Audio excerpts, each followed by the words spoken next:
Hello everybody, welcome back to Heartfilia Railway. Today, I'm going to do a little bit different for you. I'm just going to show you a quick method of ballast, of how to ballast a railway. I'm using the PVA glue method, PVA water washing up liquid method, should I say. Yeah, it's a weird combination. I wasn't originally going to actually do a ballasting tutorial video because there's absolutely loads of them out there on YouTube. However, Mark from Hemel Down Model Railway wanted to know how I did it, and he mentioned it in his live stream, so I thought I'd quickly show you how I did it here on Heartfilia. Camera's set up on this blank corner here. This is in the other far, this is the opposite side of the railway, so it's in the very far corner.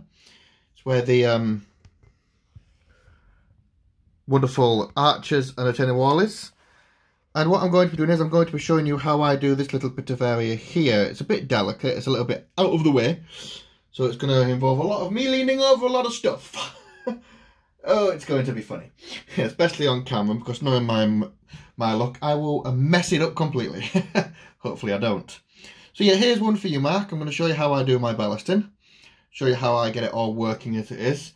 And then hopefully I'll show you how it all looks when it has dried. So I'm going to move the camera in a little bit closer to get a better shot and show you how I will be doing it. So here we have our bit of unballasted track, and I am using the Woodland Scenics coarse ballast in grey, and I've got them in this little scatter pot here, and I find these useful because if you look on there you can see one's got like a little scatter lid, the other's got a spoon for pouring. We're going to be using the scatter lid here to literally scatter it like you're scattering, I don't know, baking soda, or not baking soda, ice and sugar over a cake. So all I'm going to start doing is I'm just going to scatter this, just a light scattering for now, along here, just to build up a layer of ballast. Now I know that you can't have more or less covered that rail, but don't worry, we're not going to be able to, we're going to be able to see it, it's not going to cover it. So the next thing you want to do is you want to get some sort of a paintbrush. So I have a wonderful little paintbrush here, it's just a dry paintbrush, and all you're going to do is literally just brush the ballast out of the way of everything else, and just literally spreading it up and down out of the way, making sure that all your sleepers and your rails are clear.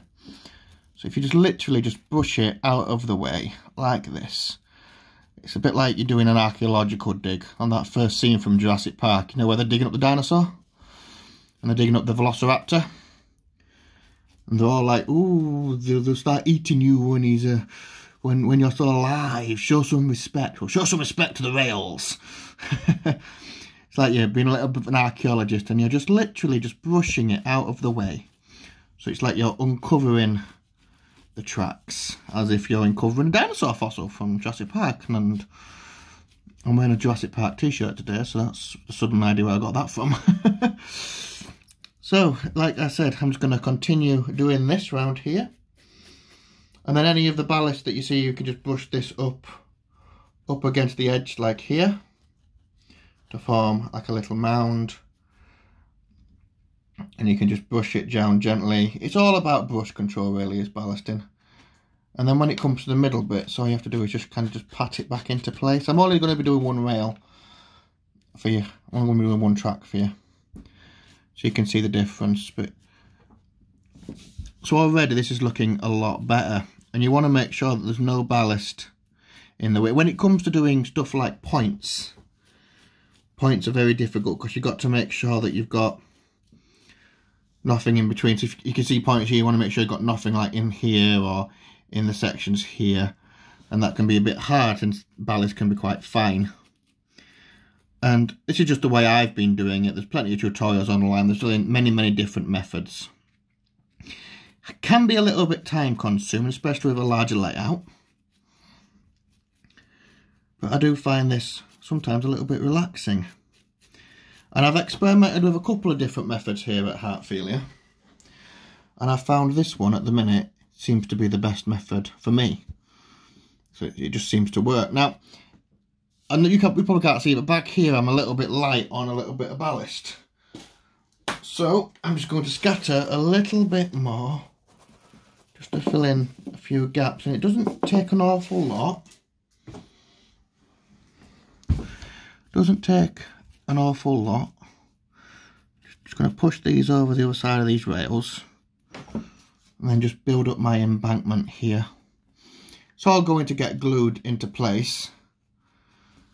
Now you can do, I'm doing quite a heavy ballast, if I'm honest with you. I'm doing quite a heavy ballast. There's people out there which won't put this much ballast on tracks, but they either put like light ballast, or they'll put weathering on it, or little bushes and grass and stuff. But I'm not a big fan of that ballast, and I like to actually see, you know, a proper ballast like on the real railway. I mean, I work on the real railway, and there's a lot of ballast out there, and it's an absolute pain to walk on. If you have to go trackside, ballast is an absolute pain to walk on. It's awful stuff.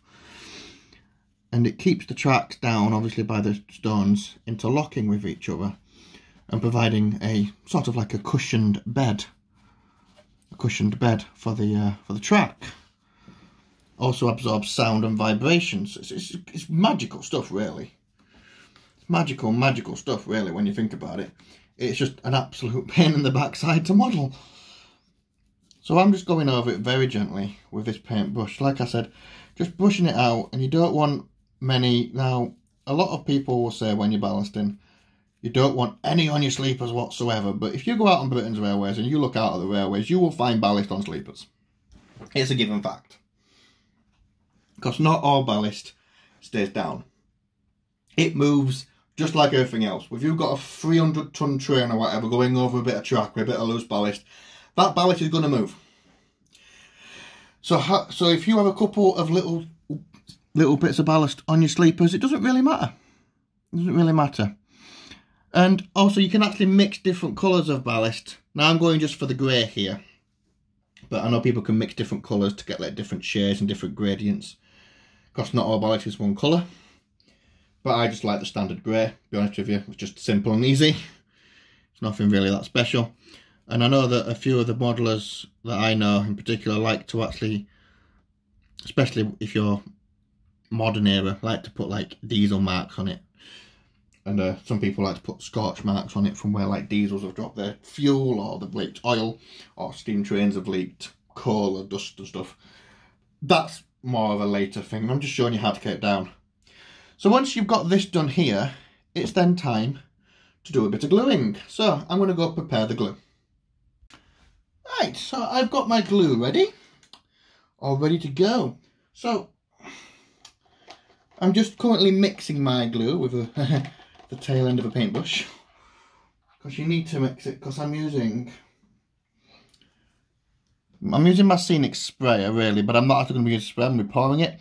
So I'm using a 50-50 ratio mix. So 50% PVA glue, 50% water, mixed thoroughly with a little squirt of fairy liquid in it, or washing up liquid.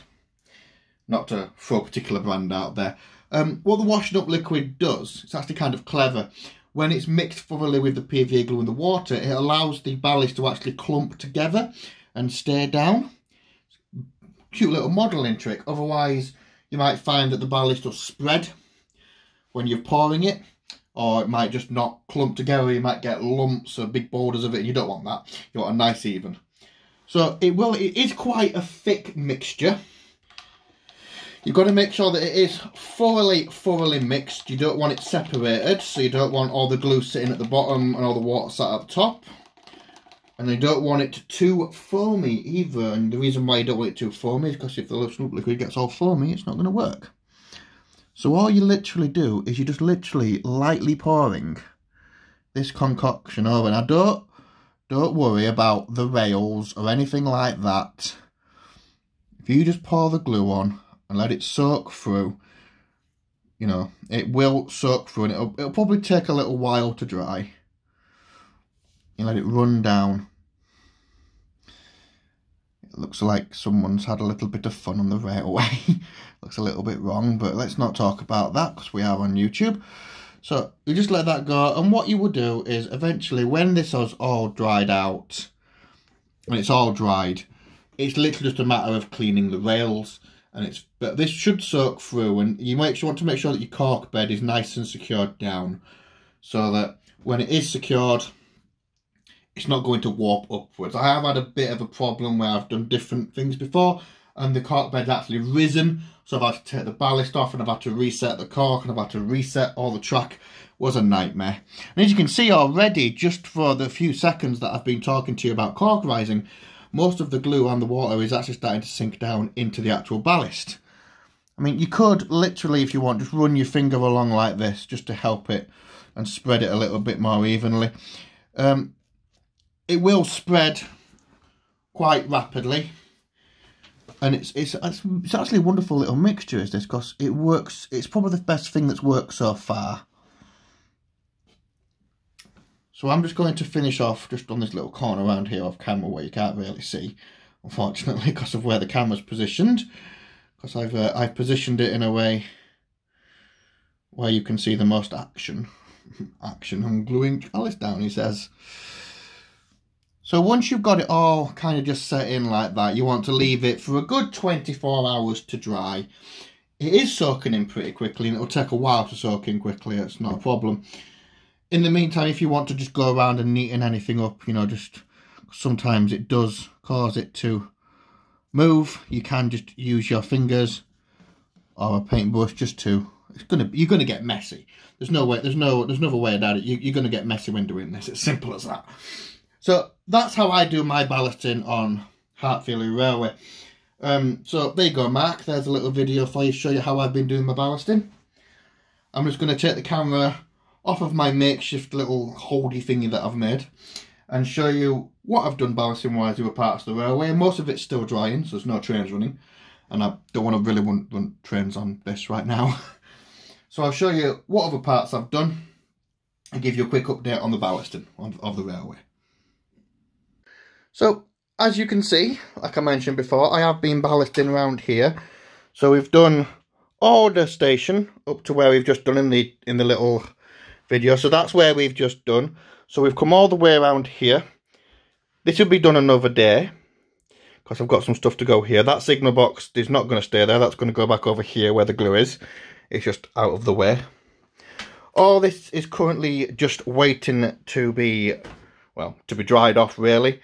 That brown bit there, that's going to be more of like a little field area. You'll see that in another update video. But as you can see, I have been quite busy doing the ballast work.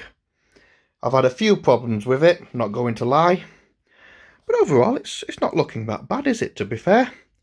It's looking fairly decent. Like I said, some of this is drying, and you can still see that some of it is actually still slightly wet. So it is probably going to take a good 24 hours to dry, at least dry properly. Because you can see that some of it has still got a little bit of that like wetness kind of shimmer to it that, well, makes it look very, very, very, very moist. And half of my viewers probably just cringed at that word. I do apologise. So, yeah, that's how I do it. So I'm going to wait for this glue to dry. And hopefully, by next month, Hartfield will be 100% ballast. So I mentioned points for you earlier.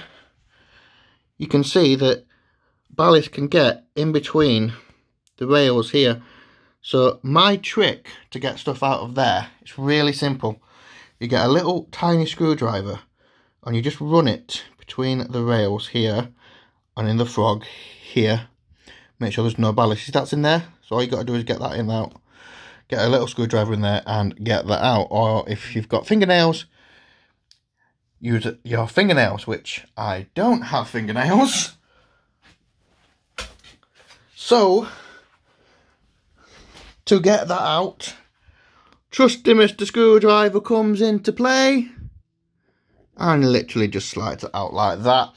And you do the same on these just to make sure they're clear. Because if the wheels can't go down here, then you're screwed. You also want to be careful, make sure that nothing gets in between here. You want to make sure nothing gets in between here, and you want to make sure nothing gets into the actual mechanism where the actual rod is. And as you can see over here, if I just manually flick this, it still flicks pretty easily, so it's nice and free. So that is my ballasting video for Hartfilia Railway. Sorry that I've not been uploading as often as I used to. I've had a lot of things going on at work, a few family issues as well that I've been having to deal with, unfortunately. But things are starting to lighten up.